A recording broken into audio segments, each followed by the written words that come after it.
Салам достор, назарыңыздарда Аралаш медиа. Бүгін сіздерге дагы бир кызыктуу тасмалардын бирин кыскача баяндап бермекчибиз. Сиз шашпай отуруп мага жакты белгисин басып, видеону аягына чейин көрүүгө даяр болуп калган болсоңуз, биз баштадык. Тасманын башында эле Дэвид деген адам менен таанышабыз. Ал унаасына келип отуруп, караңгы түнгө жана ызгардуу суукка карабай, унаасын оталдырып эле бир жакты көздөй жөнөй баштайт. Радиодогу жаңылыктардан аба ырайы 2-3 күндүн ичинде өтө катаал болоорун, -45 градуска чейин жетери айтылууда.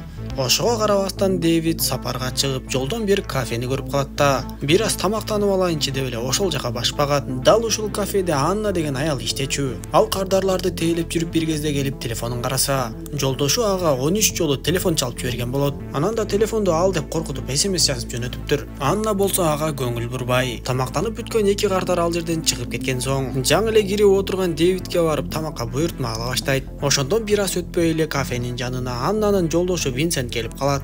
Аны көрөрү менен эле Анна корко баштап, Винсент болсо кирип келип эле Аннаны өтө коркутуп, телефон чалсам эмне албайсың деп бакыра баштайт. Көрсө бул жубайлардын ортосунда жаш балдары бар болгону менен Анна аны менен жашоону каалабай ажырашканы жатышыптыр. Ошентип алар уруша баштаса, ал жерде отурган Дэвид аларга кийлигишип калат. Мындайды күтпөгөн ачуулуу Винсент ал жерде отурган Дэвиддин жанына басып келип, "Сен азыр эле эмне деп сүйлөдүң, сөзүңдү кайра кайталачы" деп. Бирок Дэвид эч бир сөз сүйлөбөй тамактануусун уланта бергендиктен, Винсент анын кофесин төгүп жиберип, тамагын алып жеп, андан соң тамагына түкүрүп берип, Дэвидке тамагыңды же деп мажбурлай баштады. Бирок Дэвид ал тамакты жегенге камданган жок. Ошондо Дэвид чөнтөгүндөгү бычакты алып чыга баштаса, Дэвид көз айнегин чечип Винсентке карап, "Азыр сенде эки жолуң бар. Кафенин ичинде видео камералар жок экен. Ошондуктан сен мага же аялыңа тие турган болсоң түрмөгө отурасың. Анткени бул жерде сага каршы эки күбө бар. Ал эми экинчи жолуң унчукпастан сыртка чыгып келген жагыңа кайтып кетесиң. Ичип жаткан ичимдигиңди таштап эркекке окшоп жүрсөң гана,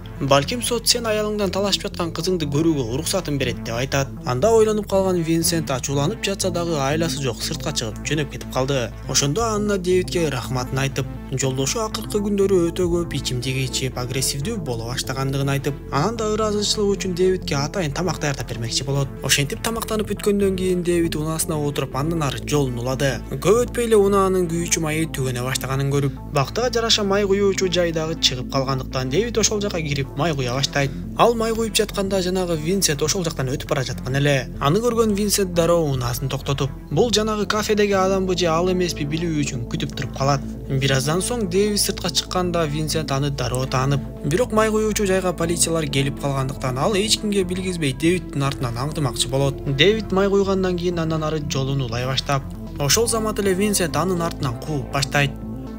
Арттагы куугунду байкаган Дэвид эмне кылаарын билбей, Винсент болсо аны улам сайын коркутуп жакындап айдайт. Анда Дэвид дагы унаасынын ылдамдыгын болушунча күчөтүп, бактыга жараша Винсенттин унаасынан тез эле алыстап кеткенге мүмкүн болду. Ал катуу бара жатып капталга кеткен эки айрылыш жолду көрүп, дароо эле ошол жака кайрылып кирет да бир аз айдап токтотуп, унаасынын жарыктарын өчүрүп салат. Бир аздан кийин Винсент катуу ылдамдык менен Дэвиддин унаасын көрбөй эле өтүп кетип калды. Дагы бир азга унаасын күйгүзбөй күтүп турган Дэвид унаасын оталдырат да ошол капталга кеткен жол менен эле андан ары кетип калат. Ал ушундайдан кеткен кыска жолду билеби же Винсенттен дагы бир аз жашына турайын дедиби айтор. Андан ары кетип бара жатып эле өтө катуу сууктан улам, унаанын терезелери муз боло баштагандыктан аларды сүртөм деп жатып, байкоосуздан жолдун жээгине чыгып кетип карга тыгылып калат. Анда Дэвид унаадан түшүп унааны түрткөнгө аракет кылып, дөңгөлөктөгү карларды да тазалап, бирок эч кандай жыйынтык чыкпайт. Ошол бир аз убакытта эле колдору тоңуп сезбей калгандыктан кайрадан унаага кирип жылыткычка колун жылыта баштады. Телефонун алып чыгып караса, бул жерде эч кандай байланыш дагы кармабайт экен. Ошентип ал унаасын оталдырып жылытып отуруп таңды атырат.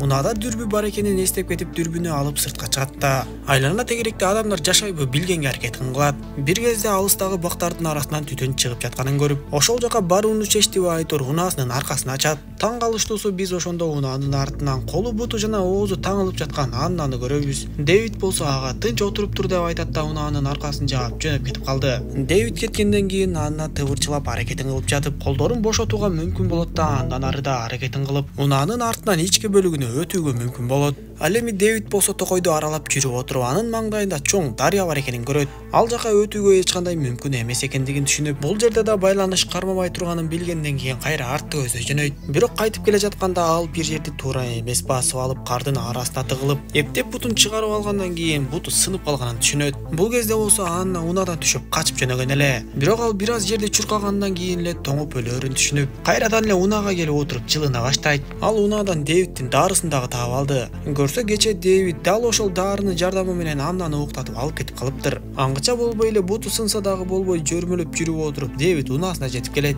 Ал сезбей калган колдорун эптеп жылытканга аракет кылып, андан соң бычагын алып чыгып шымын айырып, сынган бутунун сөөктөрү көрүнүп калгандыгын байкайт. Анна болсо бул учурда арткы орундукта билинбей отурган болчу. Бирок Дэвид унаанын тартмасы ачылып калганын көрүп, Аннанын бошонуп кеткенин түшүнүп калат. Анна болсо ошол замат эле анын артынан кысып, Дэвидтин өзүнүн дарысын өзүнө жыттатып эле уктатып салды. Бир кезде көзүн ачкан Дэвид мойнунан жана колдорунан таңылып кыймылдай албай калганын сезет. Анна болсо Дэвидти бычак менен коркутуп, бир канча суроолорду арт-артынан бере баштады. Анда Дэвид Аннага: "Биз азыр кайсыл жерде экенибизди мен өзүм дагы билбейм. Сенин телефонуңду болсо ыргытып жиберген, менин телефонумда болсо байланыш кармабай жатат" десе. Анна Дэвидке: "Апам мени издеп жатса керек. Ал эмдигиче мени издеп полицияларга чалып койсо керек" десе. Дэвид Аннага: "Сен камсанабай эле кой. Мен сенин телефонуң менен апаңа сенин эс алууга кетип жатканыңды айтып SMS жазып койгом" деп айтат. Анда Анна ачууланып: "Деги сен мени эмне үчүн уурдап кеттиң? Деги сенин максатың эмне?" деп сураса, Дэвид Аннага аны эмне максатта уурдаганын өзү деле түшүндүрүп бере албай коет. Сыягы ал буга чейин деле аял кыздарды уурдап жүргөн окшойт.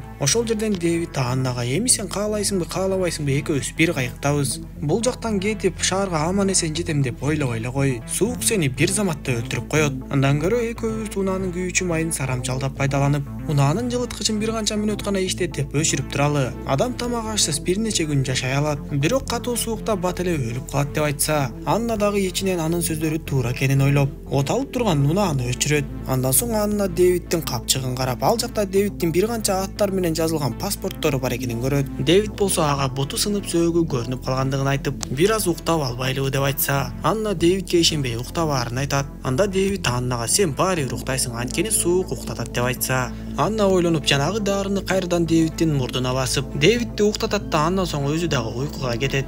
Бир кезде Дэвид ойгонсо дээрлик кеч кирип калыптыр. Бир аз отурушкандан кийин Анна сыртка дааратканага жөнөп кетип, убакыттан пайдаланган Дэвид болсо эптеп колун чоюп жатып, бир баскычты басып унаанын эшиктерин бекитип салганга мүмкүн болот. Андан соң ал таңылган колдорун бошотконго аракетин кыла баштап, эшикти ача албай өтө тоңо баштаган Анна болсо сыртта туруп тоңуп өлгөнчө деп унаанын терезесин талкалап салат. Ичкериге кирип барат да дароо эле Дэвидтин муунта баштайт. Бир кезде Дэвид эсин жогото баштаганда Анна өзү да коркуп кетип кое берип жиберип, Дэвид араң дегенде эсине келди. Андан соң унаанын ичине суукту өткөрбөштүн амалын кылып, жанагы сынган терезени чаптагычтар менен чаптап жабат. Бир кезде Анна Дэвидтин телефонун чукулап жатып, анын телефонунан өзүнүн жана кызынын видеолорун табат. Көрсө Дэвид көптөн бери эле Аннаны уурдоо үчүн даярданып жүргөн окшойт. Анан да ошол эле унаадагы үйкөктүн ичин ачып, ал жактан көптөгөн кыздардын паспорттарын табат. Биз ошондо Дэвидтин жөн эле өлтүргүч эмес, сериялык өлтүргүч экенин билебиз. Ал акылынан айнып калган байдор кыздарды ушинтип уурдап келип эле өлтүрө берет экен. Аннанын неге деген суроосуна Дэвид: "Мен аялдардын психологиясын түшүнгүм келет. Ар бир өлтүргөн адамды ар кайсы жагынан сынап көрөм" деп коет. Анан да ал Аннага эң биринчи кайсы кызды кантип өлтүрүп алгандыгы жөнүндө айтып берет. Андан соң ал башка да кыздарды кантип өлтүргөндүгү жөнүндө айтып бере баштаса, Анна аны уккусу келбей Дэвидтин оозун жаап салды. Бир канча убакыт өткөндөн кийин эле унаанын жанынан бир кызыктай үндөр чыгып, унаанын үстүнө бир нерсе чыгып алганын байкашат. Үндөргө караганда бул адам эмес болчу, сыягы ал кандайдыр бир жырткыч сыяктуу. Ал унаанын үстүнөн басып келип, андан соң унаанын айнегин чапкылай баштаганда, биз анын колдору адамдыкына окшош экенин байкайбыз. Ошол жерден Анна унааны от алдырып жиберип, жанагы түшүнүксүз нерсе болсо жоголуп кетти. Ошондо Анна картаны карап, өздөрүнүн кайсыл жерде болушу мүмкүн экендигин аныктаганга аракетин кылат. Ал бир жерди болзолдоп, бул жерде мурун индеецтер жашагандыгы айтылат. Ошол индеецтердин уламышы боюнча бул токойлорду жиндер байырлашат. Ал жин шайтандар биринчи сенин түшүңө кирип, андан соң гана жаныңды алышы мүмкүн деп айтса, Аннанын сөздөрү Дэвидке бир топ эле коркунучтуу болот. Анткени Дэвид буга чейин уктаганда түшүндө токойдун арасында бир чоң желмоосту көргөн эле.